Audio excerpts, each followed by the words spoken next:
ABP news आपको रखे आगे।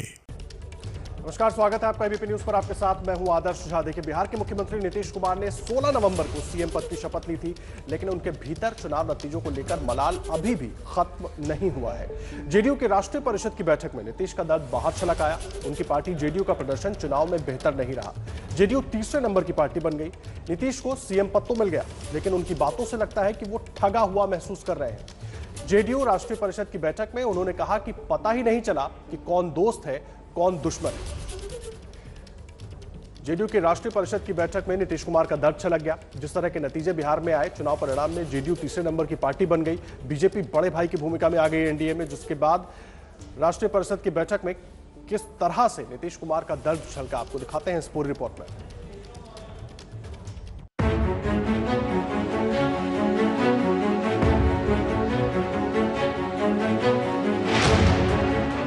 बिहार चुनाव में पिछड़ने के बावजूद नीतीश कुमार सीएम तो बन गए, लेकिन बिहार में तीसरे नंबर की पार्टी बनने का दर्द अब तक नहीं भूल पाए हैं। शनिवार को जेडीयू राष्ट्रीय परिषद की बैठक में नीतीश का दर्द छलक उठा। अपने लोगों के बीच नीतीश खूब बोले और इशारों इशारों में बीजेपी पर भी निशाना साधा। जेडीयू राष्ट्रीय परिषद की बैठक में नीतीश ने कहा, एनडीए में सीट बंटवारे में देरी से जेडीयू को नुकसान हुआ। पता नहीं चला कौन दोस्त थे और कौन दुश्मन। एनडीए में सीटों का बंटवारा 5 महीने पहले तय होना चाहिए था, लेकिन इसमें बहुत देरी हुई। इतना कम समय था कि पता ही नहीं चला कौन साथ दे रहा है और कौन नहीं। हार का संदेह चुनाव के समय ही हो गया था। नीतीश कुमार यही नहीं रुके। चिराग पासवान के एनडीए से अलग होने और बीजेपी का चिराग के प्रति नरम रवैया रहने पर भी बरसे। जेडीयू राष्ट्रीय परिषद की बैठक में नीतीश ने कहा, मेरे और मेरी पार्टी के खिलाफ झूठे प्रोपेगेंडे फैलाए गए। सरकार के कामों को हमारे साथियों ने घर घर तक नहीं पहुंचाया। जो लोग सरकार में रहे उन लोगों ने भी दुष्प्रचार किया। सोशल मीडिया के बुरे पहलू का इस्तेमाल किया गया। नीतीश कुमार ने अपनी पार्टी के कार्यकर्ताओं को फिर याद दिलाया कि एनआरसी के बारे में हमने पहले ही कह दिया था कि ये बिहार में लागू नहीं होगा। इसका हमें फायदा भी हुआ। हमारे समर्थकों ने हमें आंख मूंद के वोट दिया। ऐसा नहीं होता तो हमें 43 सीटें भी नहीं मिलती। बिहार चुनाव में नीतीश की पार्टी 43 सीटों पर सिमट गई थी, जबकि बीजेपी को 74 सीटें मिली थी। आरजेडी 75 सीटें जीतकर सबसे बड़ी पार्टी बनी थी। नीतीश कुमार ने पहली बार सुशील मोदी को मंत्रिमंडल में शामिल न होने पर चुप्पी तोड़ी है। कहा जा रहा है सुशील मोदी के साथ सरकार की आपकी बहुत अच्छी ट्रेनिंग थी। एक बार फिर से तो आज से हम लोग का संबंध, हम लोग एक साथ इतने दिनों से काम किए हैं, लेकिन अगर आते हैं तो ज्यादा बेहतर होता है। नीतीश कुमार अपने खास अंदाजे बयां के लिए जाने जाते हैं। जेडीयू राष्ट्रीय परिषद की बैठक में उन्होंने बीजेपी का नाम तो नहीं लिया, लेकिन उनकी इस बात के बड़े मायने हैं कि चुनाव में कौन साथ दे रहा था कौन नहीं। देखिए, नीतीश के बयान पर बीजेपी ने कहा है कि बिहार में मौजूदा सरकार 5 साल तक चलेगी। बिहार बीजेपी के प्रवक्ता निखिल आनंद के मुताबिक पार्टी के अंदरूनी बातचीत पर विपक्ष सपने देखना भी बंद कर दे।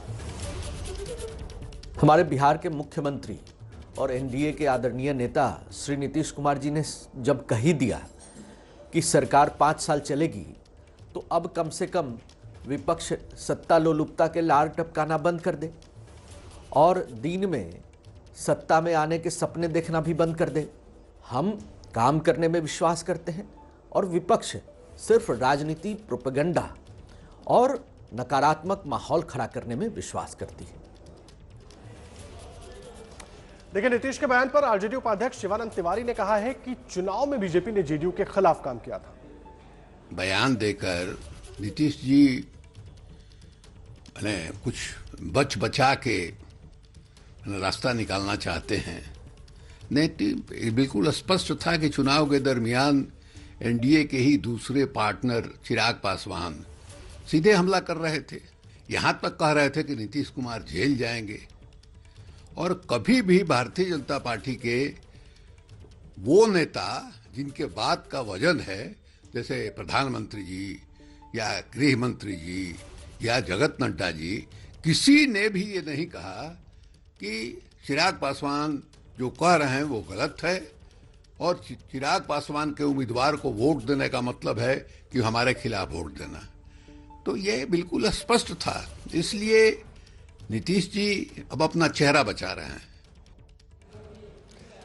देखिए, जो कुछ नीतीश कुमार ने कहा उस पर विपक्ष को मौका मिला, विपक्ष अपनी बातें रख रहा है, बीजेपी की तरफ से अपनी बात कही गई, लेकिन बड़ा सवाल यह है कि आखिर ये स्थिति बन क्यों रही है बिहार में, ये इस तरह की चर्चाएं उठ क्यों रही हैं। इस पर बात करने के लिए हमारे साथ जेडीयू प्रवक्ता ओम प्रकाश सेतु साहब जुड़ रहे हैं और आरजेडी से हमारे साथ मृत्युंजय तिवारी जुड़ेंगे और प्रेम शुक्ला साहब बीजेपी से हमारे साथ जुड़ेंगे और निधि श्री हमारे संवाददाता मौजूद हैं। प्रेम शुक्ला साहब, सबसे पहले मैं आपके पास आ रहा हूं, आखिर क्यों इस तरह की बात निकल कर आ रही है बाहर? राष्ट्रीय परिषद में नीतीश कुमार जी का दर्द इस तरह से क्यों निकल कर आ रहा है? ये सुगबुगाहट कैसी है? तो नीतीश कुमार जी ने जो बातें कही हैं वो अपने पुराने मित्रों के बारे में कह रहे हो। भारतीय जनता पार्टी से के संदर्भ में उस तरह की बयानबाजी कर ही नहीं सकते, क्योंकि भारतीय जनता पार्टी ने शुरू में ही भारतीय जनता पार्टी ने चुनाव घोषित होने के पहले ही हमारे प्रेम शुक्ला जी, मैं आऊंगा आपके पास। कि हमारे कुछ तकनीकी दिक्कत आ रही है, मैं आऊंगा आपके पास। हमारे साथ जेडीयू प्रवक्ता ओम प्रकाश सेतु साहब भी मौजूद हैं। सेतु साहब, मुझे एक बात बताइए, बड़ा सीधा सा सवाल है, विपक्ष जो कह रहा है उस पर तो मैं बाद में आऊंगा, लेकिन क्यों नीतीश जी इतना असहज महसूस कर रहे हैं? मुख्यमंत्री हैं, बीजेपी उनको आगे अपने साथ जिस तरह का वादा किया था वैसे ही बीजेपी ने उनको मुख्यमंत्री बनाया है, कुछ चल रहा है क्या अंदर अंदर? देखिए, ऐसी कोई बात ही नहीं है। बिहार के जो 2 दिन का जो राज्य कार्यकारिणी की जो मीटिंग या पार्टी को कैसे और मजबूत किया जाए, इस विषय पर चर्चा हुआ। अब जो लोग अब अंदर की बातें कैसे लोग चलाते हैं, इससे तो मुझे हसरत हो रही है। लेकिन माननीय मुख्यमंत्री जी ने साफ शब्दों में कहा कि जो जनता ने जो जनादेश दिया उसे हमको स्वीकार है और कैसे हम अधिक से अधिक और काम कर सके, इसको लेकर उनका विशेष ख्याल है। जो पार्टी ने, जो सरकार ने जो इतनी सारी योजनाएं चलाई, उसको और हमें धारदार बनाना है। माननीय मुख्यमंत्री नीतीश कुमार जी ने जो 7 दिन के पार्ट 2 बनाया, उससे आम लोगों के बीच कैसे इस विषय का फायदा मिले, इस विषय पर हुआ। पार्टी का जो हमारा जो कार्यक्रम जो है, इसे और मजबूती कैसे मिले और अधिक से अधिक साथियों को कैसे जोड़ सके, नौजवान को कैसे जोड़ सके, युवाओं को कैसे नहीं, लेकिन वो जोड़ सके, कौन साथ है कौन नहीं है, इस बात का मतलब, क्योंकि या तो विपक्ष नहीं समझ पा रहा है जिस तरह की बातें विपक्ष कर रहा है।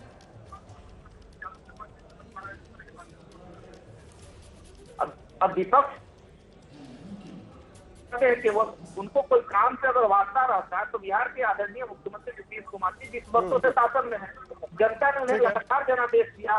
2005 में जनादेश दिया, 10 में दिया, 15 में दिया और 20 में माननीय मुख्यमंत्री नीतीश कुमार जी जनता की सेवा के लिए वो आधे रात दिन काम कर रहे हैं। आप देखिए होंगे कि जिस दिन से माननीय मुख्यमंत्री की सरकार में आए, लगातार अनवरत उन्होंने सभी विभाग की समीक्षा की, पुलिस मुख्यालय में जाकर जो राज्य में जो किस तरह की जो कुछ जो घटनाएं आप ठीक कह रहे हैं, लेकिन विपक्ष को मौका मिला उनके बयान के बाद, इस पर मैं बात करूंगा। प्रेम शुक्ला जी भी है, निधि श्री भी हमारी संवाददाता जुड़ी हुई है। निधि, माजरा है क्या? नीतीश कुमार जी तो बड़े परिपक्व नेता है, उनको पता है कि एक बयान का राजनीति में कैसे मतलब निकाला जाता है, उसके बाद ऐसा कैसे बोल गए?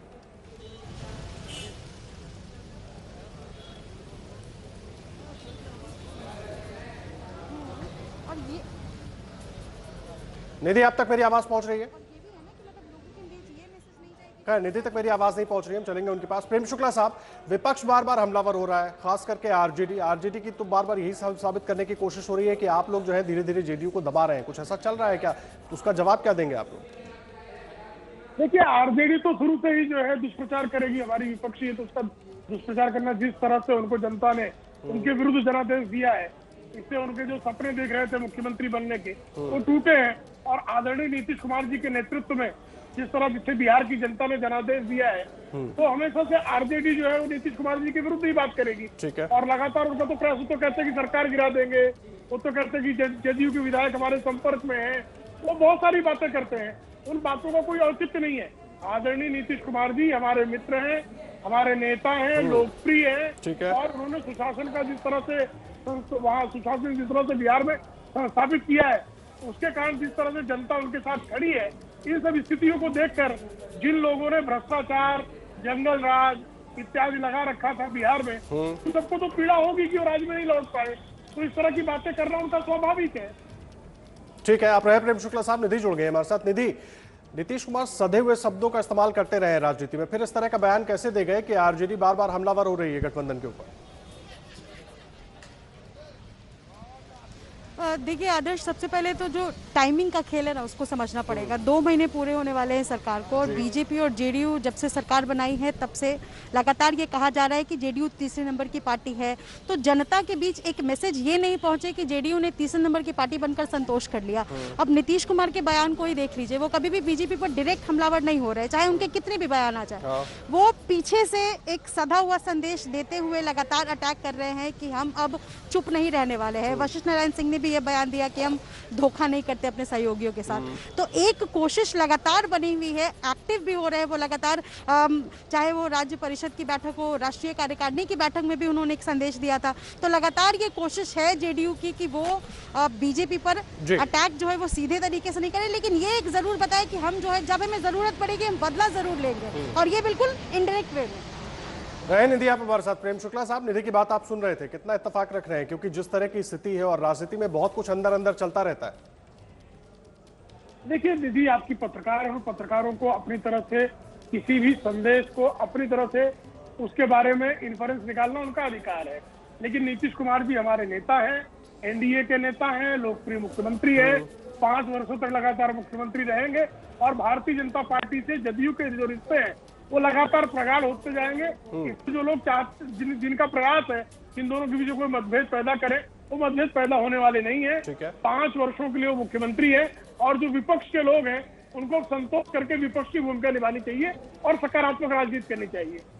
ठीक है, चलिए सकारात्मक राजनीति करनी चाहिए। एक छोटे से ब्रेक के लिए रोक रहा हूं, फिर आपने जो कहा है उस पर मैं ओम प्रकाश सेतु जी से भी बात करूंगा। एक छोटा सा ब्रेक, तुरंत लौट कर आते हैं, सभी मेहमान जुड़े हुए। इस वक्त आपको बात सुनवाते हैं आरजेडी नेता मनोज झा ने अंकित से बात करते हुए क्या कुछ कहा हमारे सहयोगी से, पहले वो सुन लीजिए एक बार। जेडीयू की कार्यकारिणी बैठक के दौरान नीतीश कुमार का जो बयान सामने आया है उसने कई सारे सवाल खड़े कर दिए हैं। नीतीश कुमार ने कहा कि पता ही नहीं चला कि कौन साथ है, कौन जो है साथ नहीं दे रहा है। हमारे साथ मौजूद हैं मनोज झा, आरजेडी सांसद। मनोज जी, नीतीश कुमार क्या बताना चाह रहे हैं कि कौन साथ दे रहा है, कौन नहीं दे रहा, पता ही नहीं चला? देखिए, नीतीश जी हाल के दिनों में, अगर मैं dog whistle politics, dog whistle का मतलब होता है कि विसिल क्या बजाया जा रहा है, उसका मैसेज किया जा रहा है, तो उसके प्रतीक पुरुष बन के उभरे। कहते हैं कि दोस्त कौन था, दुश्मन कौन था, चुनाव के दौरान पता ही नहीं चला। तो साहब 40 सीट पा करके मात्र, जो कि विधानसभा की साइज की 1/6 है, 1/6 के लगभग, बल्कि लगभग क्या, वही 1/6 सीट पा करके अब किनके साथ सरकार में, दोस्त के साथ या दुश्मन के साथ? मैं समझता हूं कि जो भी उनकी अपनी भी पूंजी रही थी अब तक, अब वो उसकी प्रतिछाया मात्र बन के रह गए, शैडो, और तमाम वैचारिकी को उन्होंने खूंटी पे टांग दिया। बचा क्या है उनके पास? एकमात्र फलता फूलता वाद, जिसे हम अवसरवाद कहते हैं। दोस्त भी कह रहे हो, दुश्मन भी कह रहे हो, डिफरेंशिएट आप नहीं कर पा रहे हैं, और फिर भी कह रहे हैं कि हम सरकार में, हम मुख्यमंत्री बने रहना चाहेंगे। तो मैं समझता हूं इस तरह की डॉग विसिल पॉलिटिक्स को बिहार की आवाम भी समझती है कि 1/6 सीट ला करके, 40 के तकरीबन सीट ला करके आप मुख्यमंत्री की कुर्सी पे बैठे। लेकिन ये इशारा क्या कर रहा है? क्या सब कुछ सही नहीं है एनडीए की सरकार में? क्या ये इस बात की ओर भी इशारा है? कभी आपने सुना है, आज तक मैंने तो कम से कम नहीं देखा कि मंत्रिमंडल का विस्तार, ये कोई कह रहा है कि इस वजह से नहीं है, नीतीश जी कह रहे हैं उधर से लिस्ट नहीं आ रही है, आप छोटे छोटे निर्णय नहीं ले पा रहे हैं। तो लोगों ने सरकार सिर्फ एक नुमाइश के लिए नहीं चुनी थी कि जहां गाहे बगा है आप बयान देंगे कि दोस्त कौन, दुश्मन कौन। मैं समझता हूं ये रहस्यवादी बयानों से बिहार की जो मूल समस्या है वो खारिज हो रही हैं। और मैं तो बार बार दोहराऊंगा इस बात को कि नीतीश जी की जो भी पूंजी थी, जो भी विरासत थी, हमारे साथ रहे, हमारे खिलाफ भी रहे, आज उसकी वो प्रतिछाया मात्र बन के रह गए हैं। और जो मैं समझता हूं कि बिहार के लॉ एंड ऑर्डर के लिए, वहां के गवर्नेंस के लिए उचित नहीं है, क्योंकि मैंडेट बदलाव का था, और बदलाव के मैंडेट पे 1/6 सीट ला करके आप दोस्त या दुश्मन न जाने किसके साथ अब सरकार में। देखिए, आरजेडी से चितरंजन गगन हमारे साथ जुड़ गए हैं। चितरंजन जी, मेरा बड़ा सीधा सा सवाल है, बीजेपी जेडीयू कह रहे हैं सब कुछ ठीक है, फिर आप लोग क्यों बीच में इस तरह की बयानबाजी कर रहे हैं? हम ये नहीं कह रहे, सवाल उनकी तरफ से आ रहा है कि आज जो है स्वराज की बैठक है, और उसमें कल जो मुख्यमंत्री बोले जिस ढंग से, या इसके पहले भी जिस ढंग से वे बोले, उनके नेता बोले, तो कहीं ना कहीं जो मामला है उन्हीं के द्वारा आ रहा है। हम उसमें कुछ नहीं कर रहे हैं। हम एक राजनीतिक पार्टी है, बिहार की सबसे बड़ी पार्टी है, बिहार में सबसे बड़ा जनाधार मेरा है, और इस ढंग से सरकार की समझिए कभी तक मंत्रिमंडल का गठन नहीं हुआ है और बिहार कहीं न कहीं पिछड़ रहा है, तो सवाल तो हम उठाएंगे ही ना, सवाल तो हम उठाएंगे। पार्टी जिस से गठबंधन में काफी अंतर विरोध अंतर द्वंद है, पार्टी के अंदर है और एनडीए के अंदर है। ठीक है, उसका प्रभाव पड़ रहा है बिहार की शासन व्यवस्था पर, लॉ एंड ऑर्डर पर, विकास पर। हम तो ठीक है सवाल चित्रंजन उठाएंगे। जी, देखिए बिहार के सीएम जीतन राम मांझी ने इसी पर ट्वीट किया। उन्होंने लिखा है गठबंधन धर्म जो है उसको निभाना चाहिए, साजिश के बावजूद भी सहयोग करना नीतीश को महान बनाता है। पूर्व सीएम, माफ कीजिएगा, नीतीश कुमार के जज्बे को सलाम है, जीतन राम मांझी ने अपने ट्वीट में लिखा है। बिहार के पूर्व सीएम जीतन राम मांझी ने ट्वीट किया है। ट्वीट करके उन्होंने कहा है कि गठबंधन धर्म निभाना नीतीश कुमार से सीखना चाहिए। प्रेम शुक्ला साहब, जीतन राम मांझी साहब ट्वीट कर रहे हैं कि गठबंधन धर्म निभाया कैसे जाता है, ये नीतीश कुमार से सीखना चाहिए। निश्चित तौर पर भारतीय जनता पार्टी और जनता दल यूनाइटेड के बीच इतना जबरदस्त गठबंधन धर्म है और उस गठबंधन धर्म को निभाने के लिए आरजेडी जिस तरह से कांग्रेस के बारे में, राहुल गांधी के बारे में जिस तरह से बयान देती है शिवानंद तिवारी ने, इस तरह के बयान नहीं देने चाहिए। निश्चित तौर पर भारतीय जनता पार्टी और जदयू का जो गठबंधन है, इस गठबंधन से अन्य लोगों को गठबंधन धर्म की सीख लेनी चाहिए। चलिए, अच्छी बात है, गठबंधन धर्म की सीख लेनी चाहिए, लेकिन जो स्थिति बन रही है वो कई सवाल खड़े करती है। बहुत धन्यवाद आप सबका हमारे साथ जुड़ने के लिए और उस चर्चा में हिस्सा लेने के लिए, बहुत धन्यवाद। एबीपी न्यूज देश के नामी गिरामी 70 चैनलों के साथ न्यूज ब्रॉडकास्टर्स एसोसिएशन का सक्रिय सदस्य है। हम एनबीएसए की बनाई आचार संहिता और निर्देशों का कड़ाई से पालन करते हैं। ऐसे चैनलों से सावधान रहें जो रेगुलेटेड नहीं हैं। एनबीए का सदस्य होना खबरों की प्रामाणिकता की गारंटी है।